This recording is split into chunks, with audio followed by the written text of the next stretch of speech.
What is the heart stress risk profile? Every year, over 1 million Americans have a heart attack. Those who get themselves to a hospital quickly usually survive. Perhaps you're one of them. When you returned home, you probably felt tremendous relief, but also were plagued by two important questions. What actually caused my heart attack in the first place? And how can I prevent this from happening to me again? If you can find your answers to these two important questions, you will have increased your chances of survival dramatically. Your doctor will help you assess the traditional medical causes of heart attack and tell you what you need to do to reduce these problems. But 1 in 3 heart attack survivors have stress as a major contributing cause to their brush with death. Did you have a heart attack? How will you know if stress was a major factor in causing your heart attack? If you have not yet had a heart attack, is stress pushing you towards one? This is exactly why we are here. HeartStressRisk.com will equip you with the tools for you to evaluate and reduce your stress risk.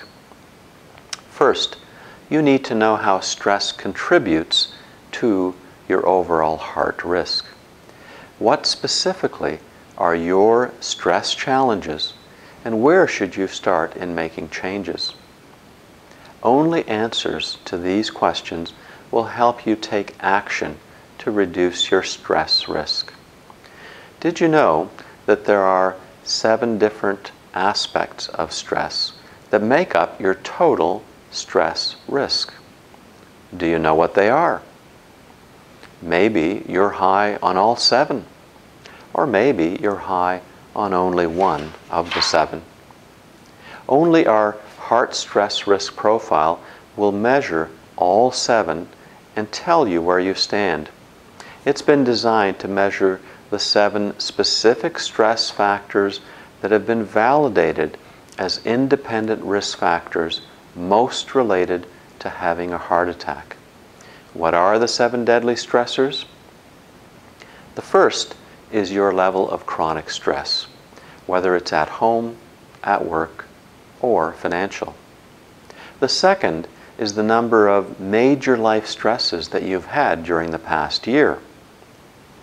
The third is whether the events of the past year have depleted you and left you feeling depressed. The fourth is your current and ongoing level of psychological distress. Psychological distress is subjective and presents as a range of symptoms that hold you back from performing at your full potential. Fifth is the feeling of a sense of loss of control over many important aspects of your life and health. Sixth is the lack of sufficient sleep to allow heart functions to recover.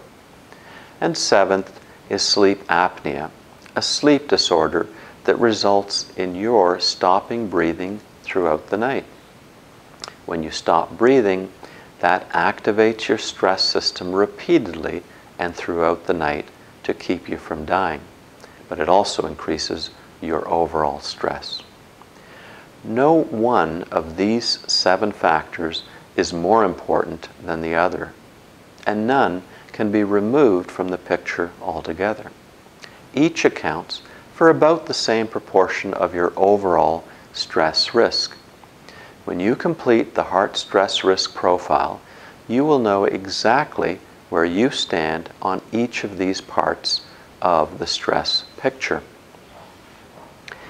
Each component in your profile will be reported to you as a low, a moderate, or a high risk factor for you, depending on its presence and intensity in your current life situation.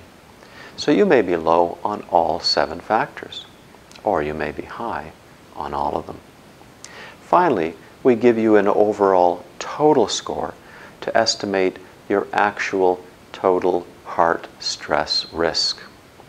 This profile is your individualized answer to the question, what are my stress risks and what do I need to do about them? Take the test now and share the results with your doctor.